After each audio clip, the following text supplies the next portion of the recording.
आज उत्तर मांगे प्रदेश में बात राष्ट्रपति पद के चुनाव की, जिसमें एनडीए की उम्मीदवार द्रौपदी मुर्मू ने आज अपना नामांकन दाखिल कर दिया है। विपक्ष ने अपना उम्मीदवार घोषित किया है, तो ये लड़ाई कितनी दिलचस्प है, आज बात इसी पर।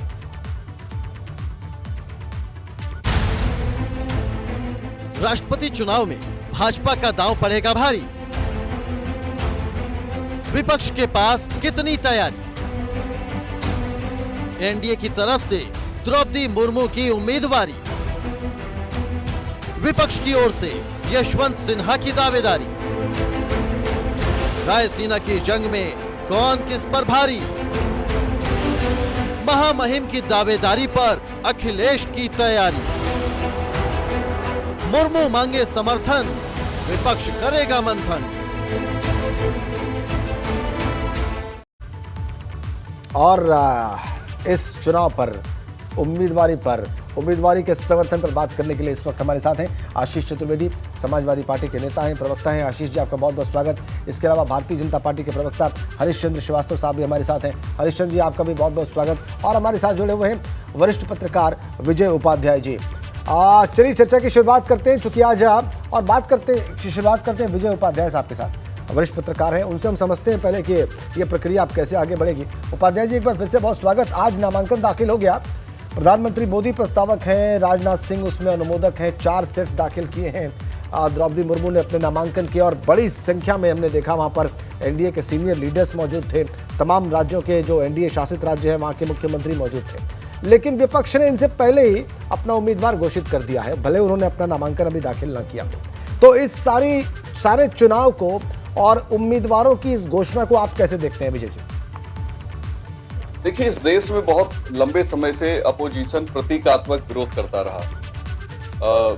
इस बार भी उसने विरोध के तौर पे, प्रतीकात्मक विरोध के तौर पे या अपने विरोध को इंडोर्स करने के लिए उसने यशवंत सिन्हा को खड़ा किया।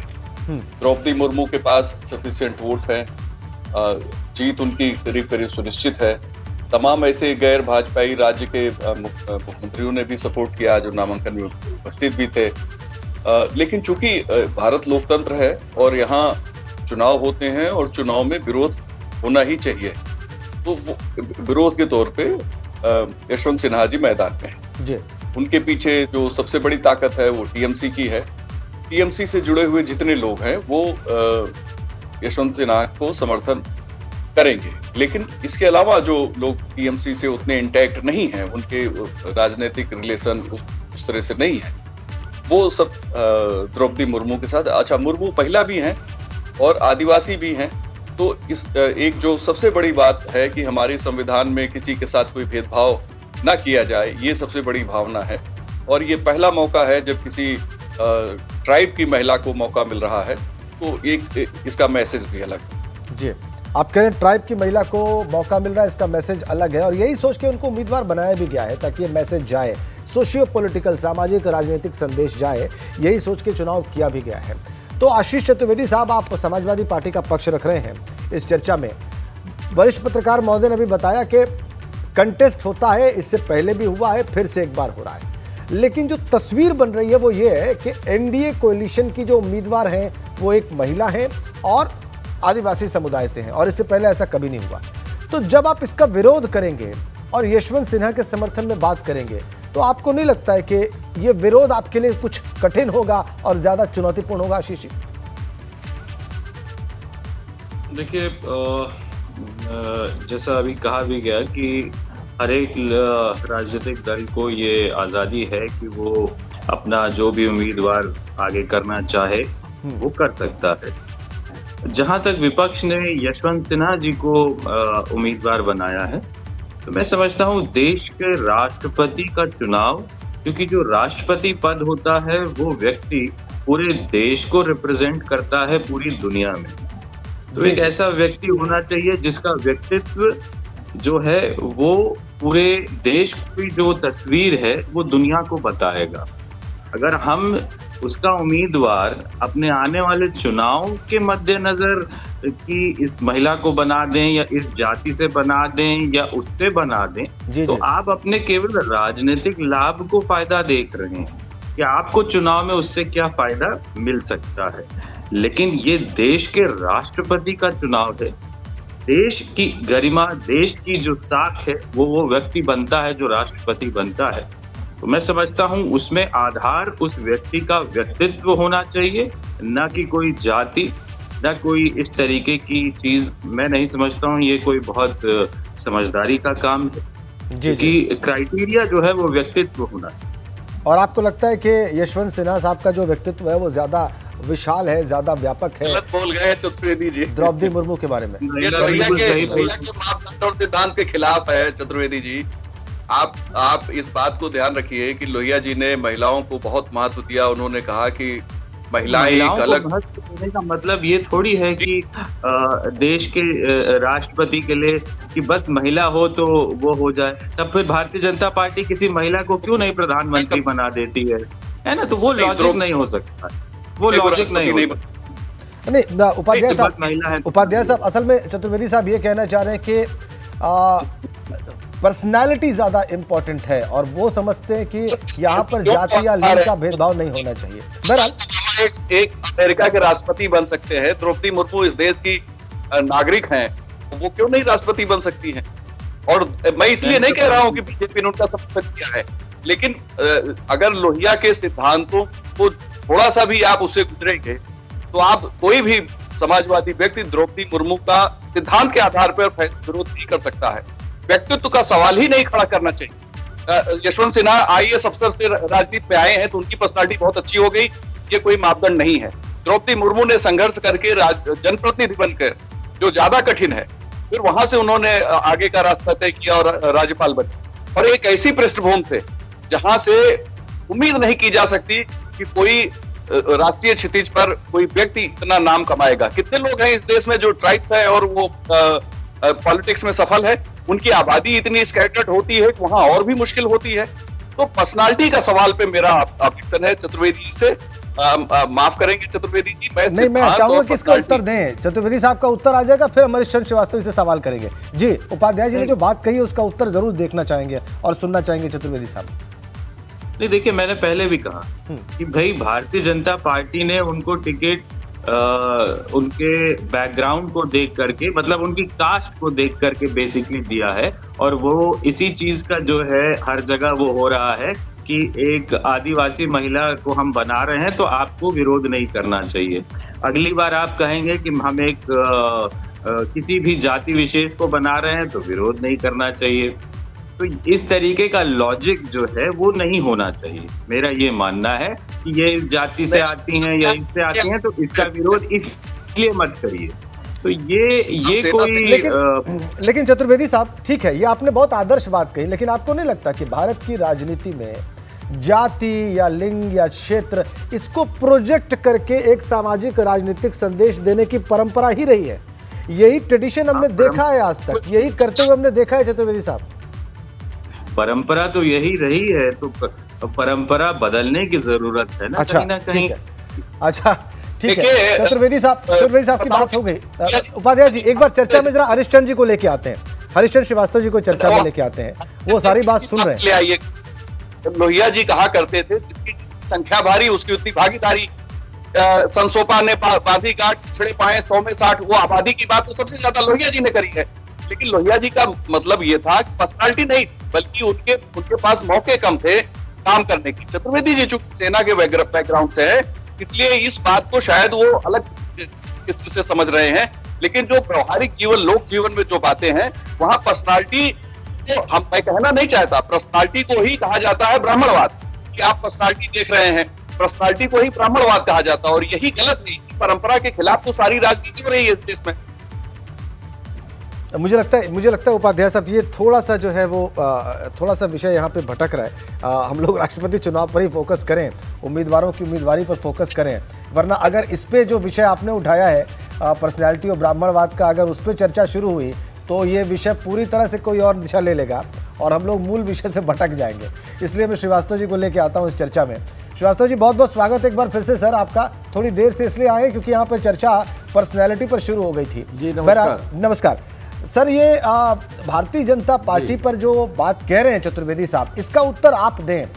यशवंत सिन्हा आपके दल में रहे, यशवंत सिन्हा को भारत का विदेश मंत्री और भारत का वित्त मंत्री अटल बिहारी वाजपेयी सरकार में हमने देखा है, और वो अच्छे मंत्री रहे हैं, अच्छे विदेश मंत्री रहे हैं, अच्छे वित्त मंत्री रहे हैं, इसमें कोई संदेह नहीं। वो IAS अफसर रहे, जैसा कि हम अभी बात सुन भी रहे थे, वो लोकसभा में भी उनका प्रतिनिधित्व रहा है, वो जनप्रतिनिधि भी रहे, तो उनका भी बड़ा व्यापक अनुभव है। आपको नहीं लगता कि जब आप उनका विरोध करेंगे तो अपने ही एक पूर्व सदस्य का, अपने ही बनाए गए एक मंत्री का विरोध करेंगे श्रीवास्तव साहब? उनका पुत्र अभी भी मंत्री है जी।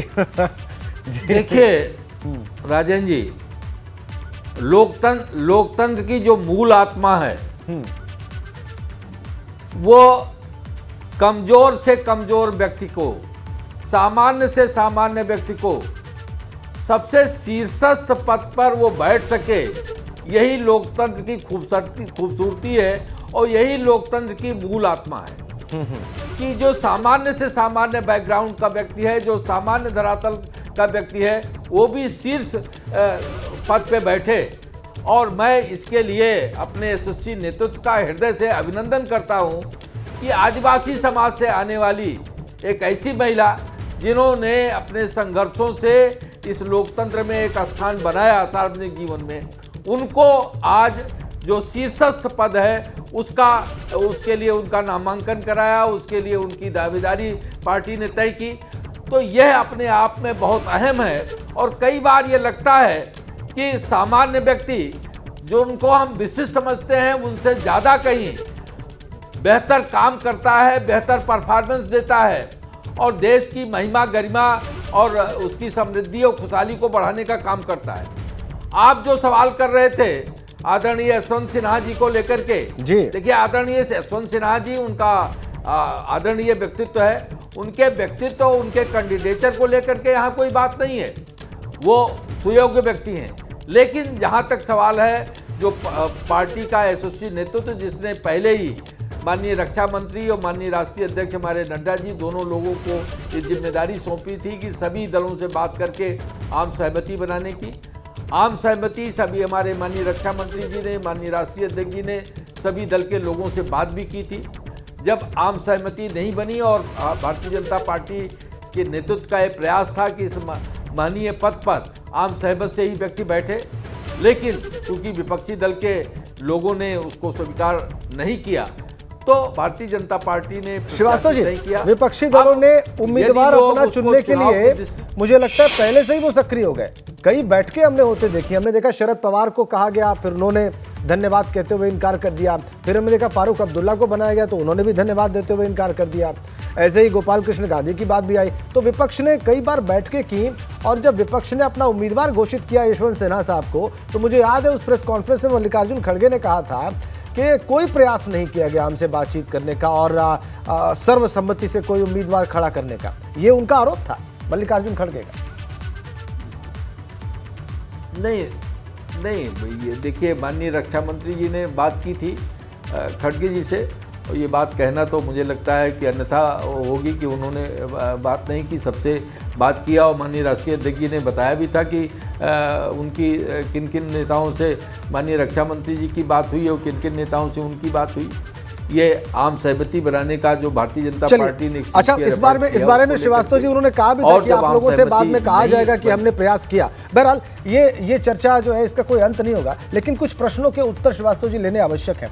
चतुर्वेदी जी ने जो सवाल खड़ा किया उस सवाल के साथ बहुत सारे लोग हैं कि क्या देश का जो शीर्षस्थ पद है वहां पर योग्यता को ध्यान में या व्यक्तित्व को ध्यान में या विराट अनुभव को ध्यान में न रखकर सामाजिक राजनीतिक समीकरणों को ध्यान में रखा जाना चाहिए? इस प्रश्न का उत्तर आना आवश्यक है। नहीं, मैं आपसे इसी पे एक और सवाल प्रश्न करता हूं आशीष जी से जी कि उन्होंने कैसे तय कर लिया कि द्रौपदी मुर्मू जी से ज़्यादा सुयोग्य उम्मीदवार यशवंत सिन्हा जी हैं या वो ज़्यादा बेहतर ढंग से देश का प्रतिनिधित्व कर सकेंगे? यह तय करना, वो तो एक व्यक्ति जब अपने पद पर होता है, जब डिलीवर करता है, तब उसके बारे में मूल्यांकन होता है। वो माननीय विदेश मंत्री के रूप में रहे, माननीय वित्त मंत्री के रूप में रहे, वो ठीक है, मैं उसको लेकर के कोई योग्यता क्षमता को लेकर मैं कोई प्रश्न नहीं खड़ा कर रहा हूँ। लेकिन द्रौपदी मुर्मू जी की योग्यता और उनके व्यक्तित्व के लिए को लेकर के अगर ये प्रश्न कोई खड़ा कर रहा है विपक्षी दल के हमारे मित्र प्रवक्ता, तो मुझे लगता है बिल्कुल समीचीन नहीं है, क्योंकि सामान्य व्यक्तियों, सामान्य से सामान्य दिखने वाले, सामान्य से सामान्य समझे जाने वाले श्रीवास्तव जी, प्रश्न को आपके प्रश्न का उत्तर लिया जाएगा चतुर्वेदी साहब से, समझ गए, आपकी बात आ गई सर। अब जरा इस प्रश्न को फ्लिप कर दीजिए, आप यशवंत सिन्हा का विरोध क्यों करेंगे? इस प्रश्न को उलट देते हैं, फिर चतुर्वेदी जी के पास जाते हैं।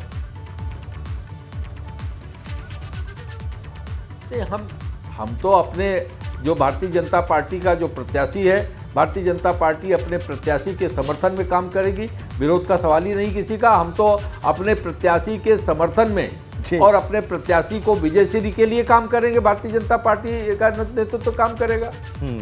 जब आप अपनी विजय के लिए काम करते हैं तो ठीक उसी वक्त आप किसी की पराजय के लिए भी व्यवस्था कर रहे होते हैं श्रीवास्तव जी, और यही बात उन पर भी लागू होती है, आशीष चतुर्वेदी जी पर भी। खैर बहरहाल, मुझे एक ब्रेक के लिए रुकना होगा, लोकतंत्र में ये होगा श्रीवास्तव जी। और यहाँ पर सिर्फ चर्चा हो रही है, यहाँ पे सिर्फ चर्चा हो रही है, और ये चर्चा इसलिए हो रही है ताकि जो प्रश्न है इस नामांकन के या उम्मीदवारी की घोषणा के बाद जो खड़े हुए हैं आम जनमानस के जहन में है, उनका उत्तर मिल जाए। अब जो आपका प्रश्न है उसका उत्तर चतुर्वेदी साहब से जरूर लिया जाएगा कि उन्होंने कैसे मान लिया कि योग्यता किसकी ज्यादा है। हम राष्ट्रपति चुनाव पर बात कर रहे हैं, क्योंकि उम्मीदवार बहुत स्पष्ट हैं। एनडीए की उम्मीदवार द्रौपदी मुर्मू हैं, उन्होंने नामांकन आज दाखिल कर दिया है। उनके विरोध में चुनाव लड़ रहे हैं यशवंत सिन्हा विपक्ष के उम्मीदवार के तौर पर। और ब्रेक पर जाने से पहले हरिश्चंद्र श्रीवास्तव जी ने और विजय उपाध्याय जी ने एक ही प्रश्न किया था, एक ही प्रश्न है मूलतः हुआ कि द्रौपदी मुर्मू को चतुर्वेदी जी आप कमतर या कम व्यक्तित्व का, कम धनी व्यक्तित्व का उम्मीदवार क्यों मान रहे हैं भाई? हर एक राजनीतिक दल को अपना उम्मीदवार चुनने का अधिकार है। भारतीय जनता पार्टी ने अपने अधिकार का प्रयोग किया और उन्होंने उसका तर्क भी दिया, और उन्होंने तर्क कोई योग्यता नहीं लिया। उन्होंने जितने भी सवाल उठाया उसने कहा महिला का विरोध क्यों और आदिवासी होने का विरोध क्यों। कभी भी विपक्ष ने ये नहीं कहा कि सिन्हा समाज से एक व्यक्ति आ रहा है उसका विरोध क्यों। अब जहाँ तक हमने ज़्यादा योग्य माना उसका भी तर्क मैं दे देता हूँ। यशवंत सिन्हा साहब ने इंडियन एडमिनिस्ट्रेटिव सर्विस को क्लियर किया, वो उसके बहुत से पदों पर रहे, फॉरेन मिनिस्टर रहे। जो भी व्यक्ति इस तरीके के कॉम्पिटिटिव एग्जाम्स को क्लियर करता है निश्चित रूप से उसके अंदर एक योग्यता होती है। और उसके बाद क्योंकि उन्होंने फॉरेन मिनिस्टर का भी रोल निभाया है, विदेशों में जाना, विदेश के लोगों से बातचीत करना, उनसे मुलाकात करना उनका तजुर्बा है। तो जब हम पूरी एक उनकी पृष्ठभूमि देखते हैं तो वो ज़्यादा योग्य हमारी नज़र में आते हैं, इसलिए हमने कहा कि हमारी नज़र में वो ज़्यादा योग्य हैं इस पद के। ठीक है, आपकी नज़र में ज़्यादा योग्य है, बिल्कुल ठीक बात है। यही बात हरिश्चंद्र जी भी कह रहे हैं अपने पक्ष में, और ये दोनों के, आप लोगों के तर्क ठीक है। अब तो मुकाबला होगा ही, 18 जुलाई को चुनाव होगा ही, उसका गणित समझ लेते हैं विजय उपाध्याय साहब से। रिमार्क आपके क्या है, क्या परिणाम देख रहे हैं आप और कैसे ये वोटिंग होती हुई देख रहे हैं आप उपाध्याय साहब? इसमें आप जानते हैं कि हर वोट का अपना एक वैल्यू होता है, और इस वैल्यू के आधार पे ही जो है जिसके ज़्यादा वैल्यू आती है वही चुनाव होता है। मोटे तौर पे जो दिखाई दे रहा है कि ज़्यादातर ऐसे स्टेट जो टीएमसी के इन्फ्लुएंस में नहीं है, जो मैंने कहा थोड़े तटस्थ हैं एनडीए यूपीए की पॉलिटिक्स में, उसमें भी जैसे जगन मोहन रेड्डी भी आए, नवीन पटनायक भी आ गए। अभी महाराष्ट्र की जो सियासत चल रही है उससे भी उनको कुछ फायदा ही होने वाला है। तो राष्ट्रपति के चुनाव में पलड़ा जो है वो एनडीए का भारी है। विपक्ष को निश्चित तौर पे वो चुनाव लड़ा रहा है, लेकिन अगर पूरा विपक्ष एकजुट होता तब तो बीजेपी यानी एनडीए का जो प्रत्याशी है उसको शायद मुश्किल होती जीतने में, लेकिन विपक्ष में एकजुटता नहीं है, इसका पूरा फायदा मिलेगा। और जो परिस्थितियां हैं उन परिस्थितियों में द्रौपदी मुर्मू हमारे देश की अगली राष्ट्रपति बनती हुई नजर आ रही है। जी, बीजेडी ने समर्थन का ऐलान किया है, जगन मोहन रेड्डी ने ऐलान किया, लेकिन उपाध्याय साहब अभी तेलंगाना के जो मुख्यमंत्री हैं के चंद्रशेखर राव, उनका भी रुख स्पष्ट नहीं हुआ है। और खैर मायावती के पास अभी बीएसपी के पास ऐसे कोई सांसद या विधायक की स्थिति में नहीं है, लेकिन फिर भी उन्होंने भी अभी तक कुछ स्पष्ट नहीं किया है। हाँ, निश्चित तौर पे मायावती के पास बहुत ही कम संख्या में वोट हैं। ऐसे बहुत से दल हैं जिनके पास कम संख्या में वोट हैं। लेकिन मुझे लगता है अब चूंकि लॉबिंग होती है ना, अब प्रत्याशी जाके वोट मांगेंगे, राज्यों में जाएंगे, वहाँ के मुख्यमंत्री या पार्टी के नेता अध्यक्ष लेंगे और उनसे रिक्वेस्ट करेंगे कि आप जो वोट दीजिए। एक परंपरा भी है कि सब जगह जाती है ये और मांगते हैं। तो द्रौपदी मुर्मू भी जाएंगी और यशवंत सिन्हा भी जाएंगे, दोनों जाएंगे और अगले को। अच्छा, एक बड़ा रोचक सवाल है उपाध्याय साहब, आपने कहा सभी लोग जाएंगे, तो ये बात हमें भूलनी नहीं चाहिए कि यशवंत सिन्हा ने लंबा उनका सेवा काल रहा है, लंबा उनकी मेंबरशिप और अनुभव रहा है बीजेपी के साथ, और बीजेपी के नेताओं के साथ भी उनके अच्छे व्यक्तिगत संपर्क हैं। देखिए, यशवंत सिन्हा जी निस्संदेह बहुत ही अच्छे पॉलिटिशियन हैं, बहुत अच्छे व्यक्ति, उनकी पर्सनालिटी भी बहुत अच्छी है, काफी अच्छे वक्ता हैं, बोलते बहुत बढ़िया हैं। लेकिन नंबर गेम में तंत्र नंबर गेम से चलता है, और जो उनकी नाराजगी क्यों है मोदी जी से या भाजपा से, ये तो यशवंत सिन्हा ही बता सकते हैं। लेकिन उनका पुत्र आज भी केंद्र सरकार में मंत्री है, और यशवंत सिन्हा जी ने बहुत चुभते हुए हमले किए थे 2019 के लोकसभा चुनाव के पहले। लेकिन वो उनका जो अनुमान था और जो विचार थे वो कहीं भी सही साबित नहीं हुए। आखिरकार वो टीएमसी के पास गए। बहुत ही अच्छे नेता हैं। अब वो जाएंगे जब लोगों के पास, तो अपने अपने बातें भी रखेंगे, तर्क भी रखेंगे। पर्सनालिटी जो कालम में नहीं है, उसमें जो 35 साल से होना चाहिए वो बातें हैं। और ये देखिए, आप किस कम्युनिटी से ये तय होता है ना कि आप जैसे क्या देखना चाहते हैं। ये भारत की वास्तविकता है राजनीति की, इसमें कहीं कोई संदेह नहीं है विजय उपाध्याय जी। ये तो मैंने शुरू में ही कहा, इन बातों का बहुत सामाजिक राजनीतिक संदेश होता है, और इसको देखकर, इसको कह के भारत में आज तक राजनीति होती आई है, और सफलता या असफलता इन्हीं सब बातों से तय भी होती रही है। ये भी हमने देखा है। ये वो व्यवहारिक सत्य है जिसे चर्चा से बचा ही नहीं जा सकता। खैर, बहुत बहुत धन्यवाद आप सभी का, आशीष चतुर्वेदी जी, विजय उपाध्याय साहब और हरिश्चंद्र श्रीवास्तव जी, इस चर्चा का हिस्सा बनने के लिए। मुझे विश्वास है कि इन चुनाव में जो उम्मीदवारी है विपक्ष की या सत्ता पक्ष की, और उसको लेकर जो सवाल है, उनका उत्तर आपको इस चर्चा में अवश्य मिला होगा। बहुत बहुत धन्यवाद उत्तर मांगे प्रदेश के।